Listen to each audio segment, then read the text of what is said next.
कि इस रास्ते पर लोगों को हमेशा चकवा लगता है। सर, वो आदमी किस चकवे के बारे में बात कर रहा था? हिंदी में चकवा मतलब छलावा, छलावा मतलब भूत।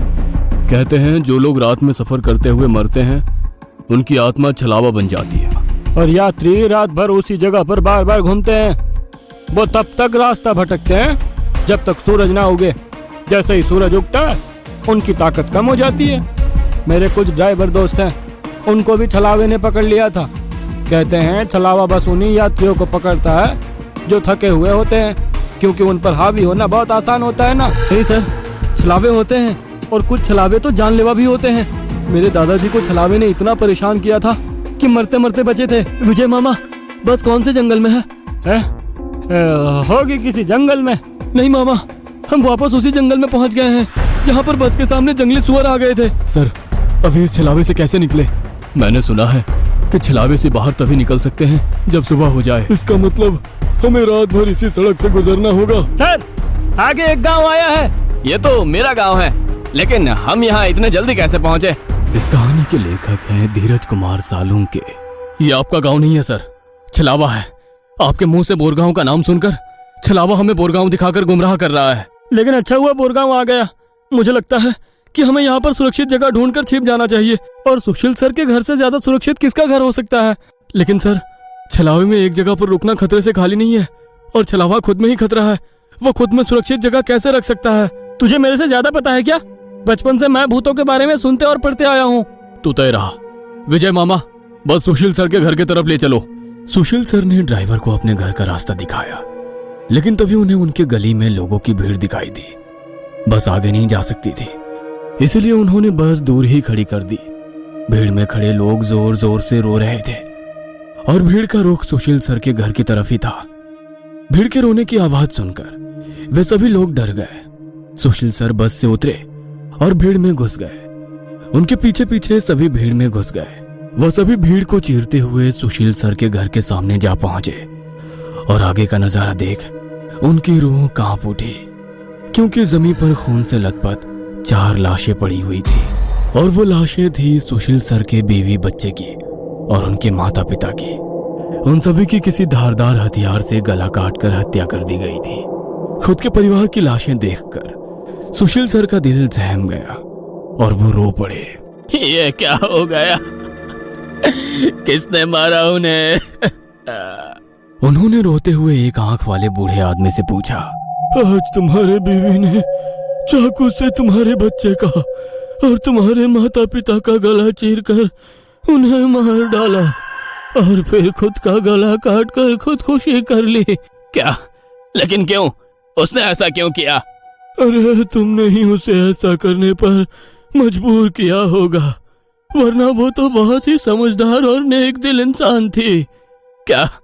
शादी के इतने सालों बाद भी मैंने उसे कभी रुलाया नहीं है और आप मुझ पर इल्जाम लगा रहे हैं?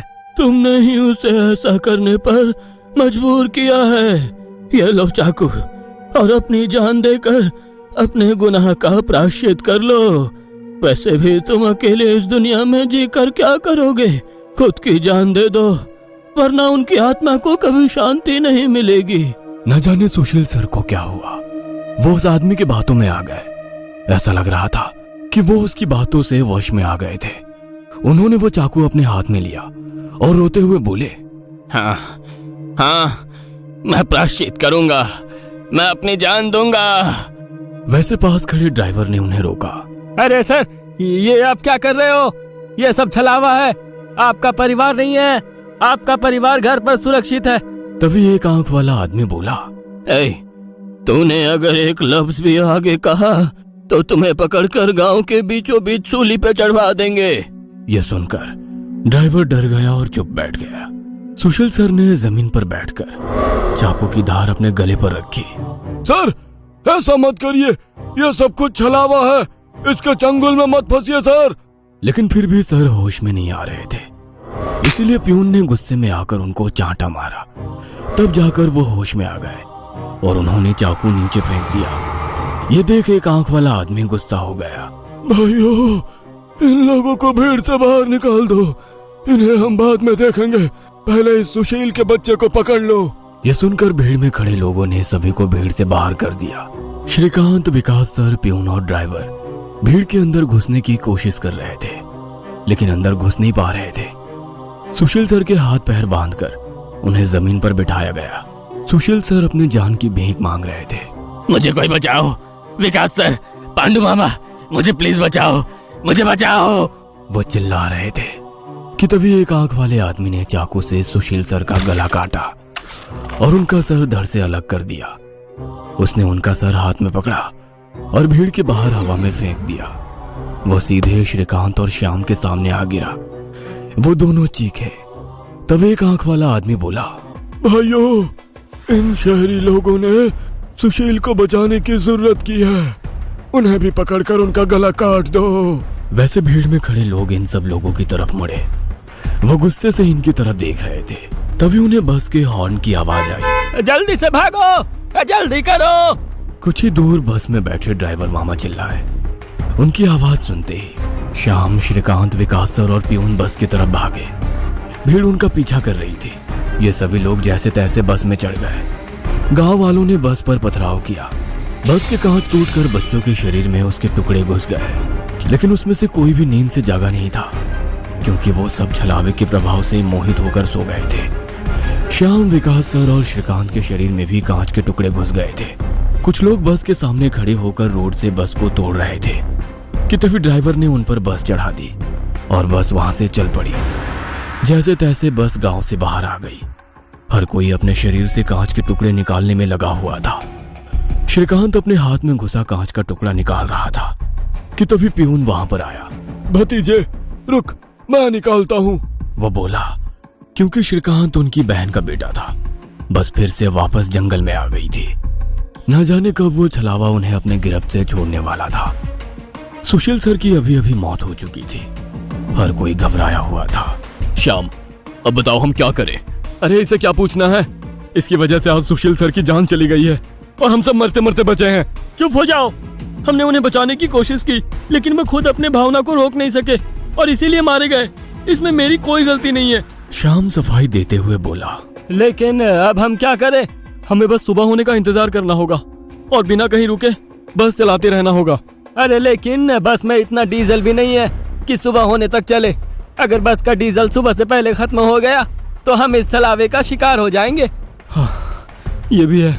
ये छलावा तो मेरे सोच से ज्यादा ताकतवर निकला। आज अमावस्या है, शायद ये अमावस छलावा है।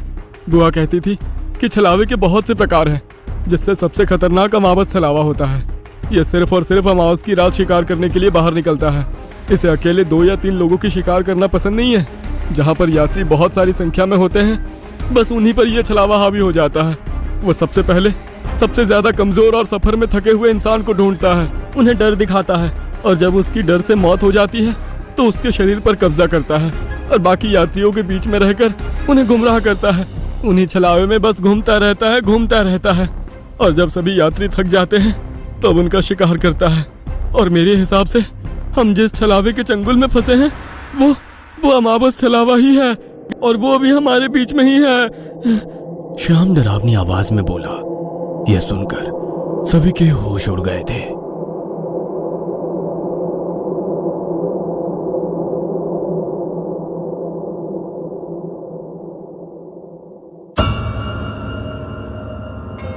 ये कहानी